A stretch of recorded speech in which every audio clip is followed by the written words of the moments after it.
Hello everyone, just John again. I'm putting this video on probably YouTube as well as Facebook again.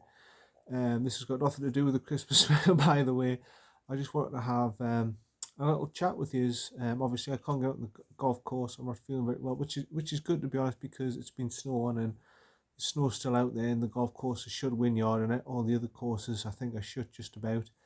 Um, but yeah, I just wanted to have a general discussion about the new irons and the new driver. To be honest, obviously, I can't ask anybody who I play with, because I don't play with anybody, what they think about the irons and everything like that, and the driver. So I just wanted to have a little chat, and hopefully some of you will comment about how you think the new driver and the new irons are. I'll tell you my thoughts, then I'll let you have your thoughts on YouTube and whatever, what you think is right and what's wrong and everything like that. So basically, I'm going to start off with the driver. To be honest, I'm quite happy with the driver initially, how I started off with it. I thought, to be honest, it was a good driver in that when you hit it out the middle initially, it goes like a rocket, and I mean like a rocket, and it feels like there's something very solid behind it. This is the Callaway Epic Great Big Bertha 2017 model. When you hit it off the middle, it goes like a rocket. You can hit bombs and all sorts with it, and I'm sure in the summer I'll be hitting them. If I hit them very, very well, I'll be hitting them on average 265, 270. I'll be absolutely ripping them. If I really rip one, I'm sure I'll be hitting them 280 plus with them. It's a really, really good driver, and initially when I started off with it, I thought, this is brilliant. Unfortunately, what I've realised with the Great Big Bertha driver is it isn't as... is forgiven the right word? I don't know if that's the right word, but it's the same sort of model as my 2014 Great Big Bertha Alpha driver. That it's got the thing at the back that you can do it. It's like a weighting system where you can take the screw out and you twist it so you can make it draw a fade at the back of the face by screwing it either side. Now, with the Alpha driver, I had it slightly on, it goes from 1 to 10, I had it on 1 on the fade, and I was hitting everything with a nice draw. With this driver now, I seem to be fading it. If I'm going to miss with one of my bombs, it's going to be, I'm fading it slightly, which I'm used to the draw. Now, what I've noticed is if you don't hit it exactly off the middle, as you saw at Castle Eden, and obviously at Hartlepool, you can hit duff drives with it. You can really hit duff drives with it. Now, I was told when I bought this model that it's the same sort of model, the same sort of design as the Alpha driver, just the technology is better. It's got the jailbreak technology. It is a better driver when you hit it off the middle, and it goes, and well, you've seen some of you themselves when I've hit it well, it's they go like rockets. But sometimes, even when I've hit a good drive, it'll go up in the air, goes brilliant, and then suddenly it'll die on us. And to me, it's more of a, what's the word for it? I wouldn't say it's a tour model driver and that it's totally unforgiving, but it's certainly a better player's driver for single figure handicappers, I would suggest. It's certainly for people who like the shot shape. Obviously, I'm at the stage where I can decide what shots I want to do. You've seen it before, where I can draw it and fade it and stuff, but I'm not at a level where I can consistently know how far I'm going to fade it. I don't consistently know how much I'm going to draw it. I could say I'm going to draw it, and I couldn't know if I'm going to draw 10 feet or if I'm going to draw it 100 feet. I'm just going to try and hit it and do a draw. I don't know how much I'm going to draw it. I don't know how much with the fade I can fade it and try and curl it around a little bit.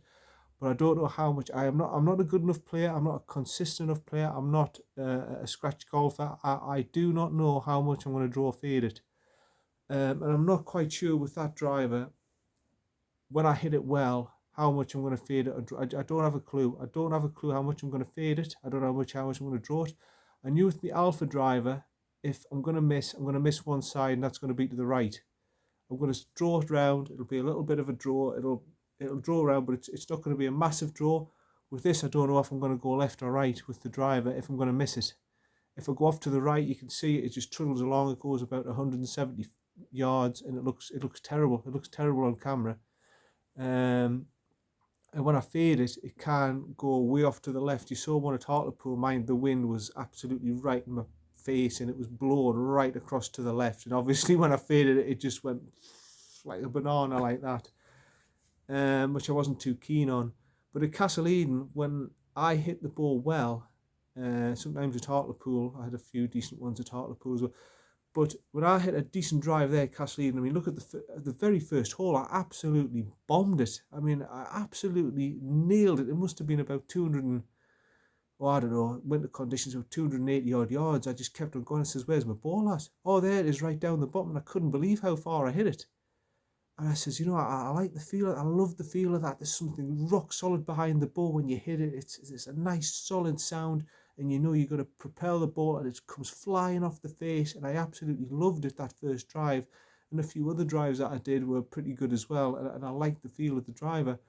Unfortunately, with mistimed shots, I didn't like them. It made me look like a right idiot, a right duffer at Castle Eden. Whereas the Alpha driver had a little bit of more forgiveness in it. So I don't know if I want to keep pursuing with this driver. It seems to be working okay half the time, and half the time it makes me look like an idiot. But I think I'm going to keep on going with the driver for now. I don't know what you people think. I don't know what you think I need to do, if there are any adjustments I need to make or anything like that. Because really, I don't know what false was. I realised that's where was it? Oh, you didn't see it at Billham, did you? I realised at Billham, and sometimes at Woodham, I was going outside and in on the ball, which was making it fade with my irons, but I wasn't too sure what I was doing with my driver. Some of my drives were all right, some of my drives weren't all right, and quite a lot of them were going off to the right as well. But yeah, I'm not too sure about the driver. What you think? If I should go back to the Alpha driver, or if I should pursue with this Great Big Bertha, because when I do hit it, mind, it's better than the Alpha. It is better than the Alpha, and it does go like a rocket. And I know fine well that in winter conditions, the Epic is going further. I do know that when I hit it well.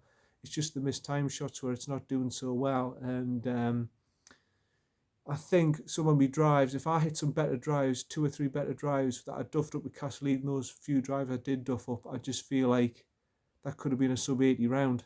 So never mind. Obviously now the irons,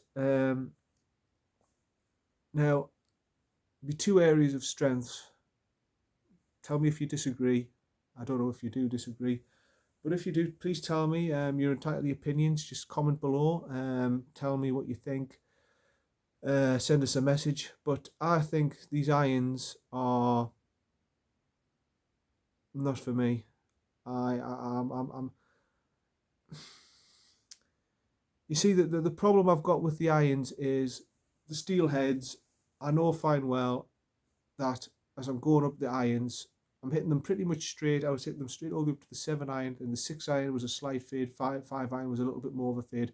But I knew with my irons, if I'm going to miss one way. I knew I'm going to miss off to the left. I know I'm going to fade it with me 5 iron. If I'm going to miss anywhere, so I aim off slightly to the right and I play to the fault. Now with the PSI irons, it's strange. It's strange with the PSI irons. First of all, the set gets progressively lighter as you go up on the set. So your pitching wedge is your heaviest club. Then it gets lighter as you go to the 9, the 8, the 7, the 6. So by the time you get to your 5 iron, it feels really light. It feels like I'm hardly picking up a club. It's like a progressive game improvement set. Now I've been used to stiff shafts that are heavy. Stiff shafts are a little bit heavier than your regular shafts because they enable me for my dispersion not to be as bad, because I'm swinging faster than a normal amateur. The dispersion means it's not as bad. So basically what I'm trying to work out is, I still haven't worked it out which way I'm missing with these irons. It seems to be, once I get from a 7 iron and above, I'm fading it. I'm missing off to the left. Now I can adjust to that, that's fine. I can adjust to missing one way. I don't like the fact that as you progressively go up the set, the clubs feel lighter and lighter and lighter. I don't like that. I don't like not having the feeling when you've got a 5 iron in your hand, You want to feel you've got something solid behind the ball and it's going to be forgiving and it's going to help you. Now, I felt that with the steelhead. I felt the steelhead was going to help me with the 6-iron and the 5-iron. I thought, you know what, even if I slightly mishit this, it's a cavity back. It's going to give me a little bit of forgiveness here. I know I'm giving up the feel of the club, but I felt like with the cavity back that there was something there that was helping me, and if I did miss time, I'm still going to get a decent touch on it. Now, you saw one at Castle Eden where I slightly fatted it a little bit in that little hump bit there, which I wasn't particularly a fan of that shot because it was a difficult shot. And basically, it just rolled on and it went about 80 yards. It made me look like a duffer. Now, with the steelhead, I know fine well that if I hit that all right, like the same way, I would have got a bit more out of it. It wouldn't have been a great shot. It might have flew off a little bit to the left, but I would have got the distance with it. And another thing with the PSI irons, from 8-iron downwards, I'm drawing it. Now, I'm not getting this. With pitching wedge, I'm drawing it. My 9-iron, I'm drawing it. My 8-iron, I'm drawing it. And then when I go 7-6-5, I'm slowly fading it. Now, again, when you're playing with irons and you're missing both ways, you can't play golf like that. You can't adjust to it. If you're missing one side of the golf course, I mentioned Bubba Watson, I think, before. Now, Bubba Watson has everything set when his clubs, he's going to fade it. Everything. And I mean everything. From his driver all the way to his pitching wedge, he's got a minus, I think it's a minus 1.5 offset. Not offset, it's the other way to the offset. Instead of being plus 1.5, he's the other way, he's minus 1.5. So every single shot Bubba Watson hits, he knows fine well, I'm going to miss left. Now, if when he hits his drives, he does those big boomers off to the left, with 3-wood off to the left, irons off to the left. He knows which side of the course he's going to miss, so he adjusts and goes off to the right. Every single time he picks up a shot, he's aiming right, right, right. He can draw it. You've seen videos of him draw it, but his natural swing and his natural offset is hitting it off to the right and bringing it into the left. So he knows every side of the course. If I'm going to miss, I'm going to miss left. I can adjust to that. That's great. With me, with my irons, I don't know where I'm adjusting. I don't know. Sometimes, like you saw at the start of the video with the 6-iron, I was hitting it. I was hitting it off to the right and they were going straight. I went, oh, I'm hitting them straight now. Okay. Then I get my pitching wedge, I hit it, and I aim it straight at the flag, and it goes, oh, I'm drawing it. Then I pick my 5-iron out, and oh, I'm fading it. I don't know which side of the course I'm missing. In terms of the loft and everything, my 5-iron in the PSIs is like having the steelhead's 4.5. So like basically, if I have a 5-iron in my steelheads, it's like the PSI 5.5 in the TaylorMade. The lofts are different. My 5-iron is in the steelheads 23 degrees, whereas the PSIs are 24, and I'm losing distance as well. And one of the big things with me, one of my big strengths in the game is, I think there's 3 areas. I think I'm a strong driver of the ball. I think I've got a good short game for someone of 11 handicap. I think I've got a better short game than someone of 11 handicap. But the one big thing with me is I get distance off the tee. I've always been, for an 11 handicap, I've been a big hitter. I always have been. Ever since I was a young lad, I could hit the ball far. Not far as in a PGA professional, 300 yards plus, but in summer conditions, I can get the ball down there if I really crack one, 270, 280 yards, which for an amateur is a good distance. And I think with the irons in the winter, I'm going to need that extra distance. And again, I've still not worked out my yardages properly. I still not haven't worked my yardage out properly. I think my pitching wedge goes about 130 now. With the steelheads, it was about 140. 9-iron, I used to hit about 150. With this, I'm hitting about 140. So I'm losing about 10 yards off every shot. And in winter conditions, when the ball's wet and damp and everything like that, I think you need everything at your disposal. I think these strong irons, these what they're called strong player irons now, with the strong lofts, I think that's what I need. I think I need the same forgiveness from a 5-iron that goes 140 yards, but goes 150, 155 yards. I think I need that in winter conditions. I think my big things around distance. Obviously, Phil being my hero, he's always trying to get the ball further, he's trying to hit it farther, he's trying to clean the rubbish, and I obviously copy my game off him. One of the big things I love about Phil was his short game, and I've copied off Phil, and I try and do everything around the greens and everything. And I think with my long irons, that's where I struggle. I really struggle, and I just think I need as much distance to help me out as I can, and I don't feel the PSI irons are going to give me that distance compared to my steelheads. I really don't. I mean, in terms of hitting the ball, I mean, the steelheads felt a bit chunky. You know, it's hard to explain it. When you hit the ball, you knew you hit it, but you didn't get much feel out of it. These clubs, these PSI irons, are so soft. When I was hitting the ball, I felt like I was hardly hitting them. Felt like I was just feathering the ball. I just thought, am I actually hitting these balls hard or what? There's such soft feeling clubs. And you talk about getting feel for the shots and everything. The steelheads were at the top end where it was so chunky and stuff, you weren't getting any response out of it. But these were so soft that the feel was so soft and so responsive that you felt as if any shot you're hitting, you weren't hitting the ball. It's hard to explain how soft feeling and the lack of vibration stuff you were getting off the club. It just felt like I wasn't hitting the ball. It felt like I was hitting a feather, you know, like as if I was hitting a piece of cardboard rather than a golf ball. And I still haven't got used to that. I still haven't got used to the hitting the ball and thinking, have I hit that all right? Have I actually hit the ball? Because I can't feel anything vibrating with the club. I can't feel anything. The steelheads is more the opposite end. If you hit a bad shot, you know about it with the steelheads because it'll vibrate and everything. But the PSI irons, no feedback whatsoever because they're so soft. I mean, Rick Shields said on his video, these are the easiest irons I've ever hit in my life. Now, he got me at it and he got me to buy the irons. Now, obviously, Rick Shields is a what's his handicap? 1.2 or something handicap, and I'm 11 handicap. So there's 10, 11 shots difference between us. There's 10 shots difference between us in handicaps. Now, he's obviously going to be hitting the ball with his drive 300 yards. He's obviously going to be hitting the green all the time with his irons, and I'm not quite at that standard yet. I mean, if I know fine well I can go around and I can shoot a sub 80. If my driving was well, if my long irons were consistent and fine, I know fine well I can do it. I know fine well if my putting between 6 and 9 footers, every single one went in, I could easily shoot a 79. I've done it before when everything's gone my way. But I don't think I'm as consistent as Rick Shields in terms of my overall game to be able to do that. I really don't think, you know, I'm the sort of, I should be listening to Rick Shields. I should be listening to more people sort of 10 to 15 handicaps because, you know, he's played a totally different game to me. He's looking fairway green. With me, I'm not at that level. I'm not at a level where I can I'm not shooting 75 and below consistently like he is. My game is sort of between 80 and 90. It always has been, and you know.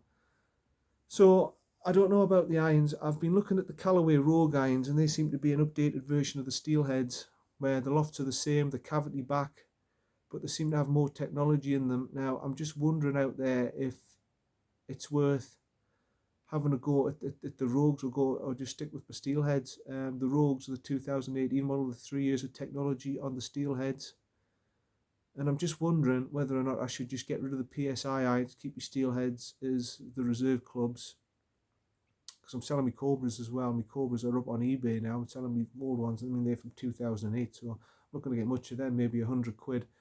But I just wonder if it's worth pursuing looking at the Rogue irons, because they are, again, a strong player's iron whereby the lofts are slightly lower than the traditional irons and they give you distance but the same forgiveness as what they would with a player's iron. I know I'll be giving up feel again, but I don't like the idea. I think it was the same with my Cobra F6s, you know, when I had them.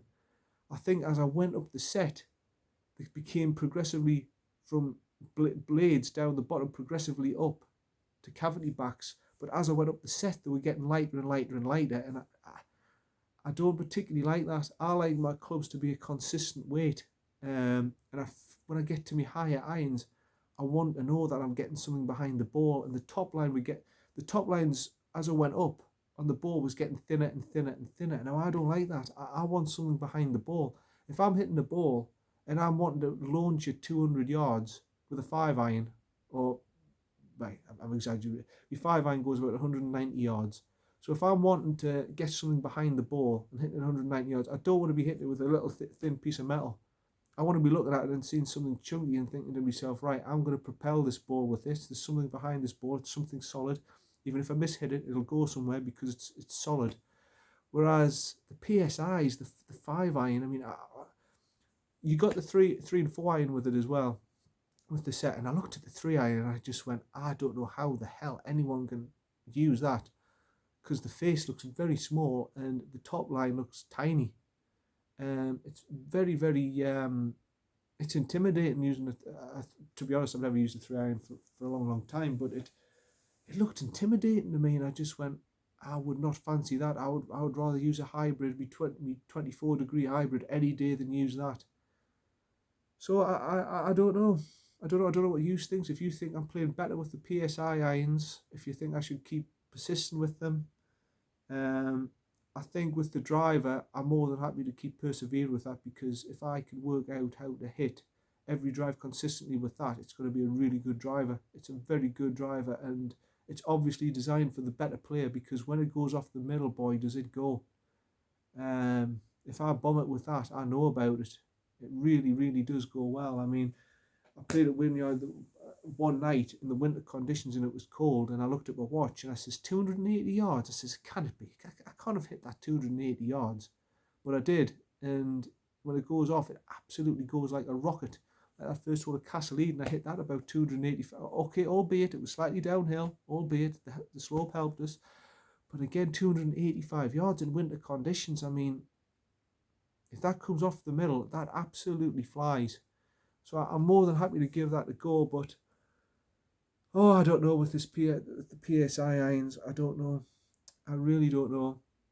I personally think I'd be better off either buying the Rogue irons. I mean, they're on left-handed golf now for 450 quid, brand new, and I can get them in stiff shaft, which is an opportunity that you don't often get. It's hard enough finding left-handed clubs, but it's even harder finding them in stiff shaft. Let me tell you, stiff shaft's just rare as hell now, because everyone's on about golfers now. There's a lot more golfers than what there were, and there's a lot more people coming in at entry level, and they're wanting clubs that is regular shaft and forgiving. So yeah, but I don't know what you think. I would like to hear what you've got to say. If you think it's best if I go back to my steelheads, or if I should persevere with the PSIs, I just don't know. But I'm trying all the time to improve my game, and with my hybrids as well, I'm going to try and adjust them down a degree to 21 to a 20 degree, so I get a little bit more distance for the par 5s and stuff in winter conditions. I think I need it. But the irons, I just don't know. If I should keep pursuing with them, if I should keep going, or if I should look elsewhere and look at the Rogue irons. I just don't know. But anyway, comment below. Tell us what you think. And also tell me what you think about golf courses, which ones you'd like me to do more of. Like Castle Eden, would you like to see more of that? Would you like to see more of Hartlepool? Would you like to see a new one like Eagles Cliff? Comment below. Any challenges you want us to do, comments below. Anything you'd like me to do, anything golf related you'd like me to do, just put down a comment below, and I'll see if I can do it for you. That's it. That's all I've got to say really. I'm waiting for me little shog badges and me stickers to come for me backdrop. I've put it down now because it looks daft, just a white screen. So yeah, I've put it down now, but yeah, hopefully I'll get out in the next few days to a week or so and manage to get the first Christmas episode out to you. Hopefully it'll be one of the courses other than Wynyard, because I do enjoy playing new courses, or courses I haven't been to very often. And we'll see how we go. So that's it. Thanks folks. Hopefully you've seen all the draw. Hopefully you've got your numbers. You're happy with your numbers. It's up on Facebook. I've put a little video up on Facebook, and I've also wrote it on Facebook. So hopefully you're happy with your numbers, everyone in the draw. And that's it. Hopefully see you soon. See you later. Bye for now.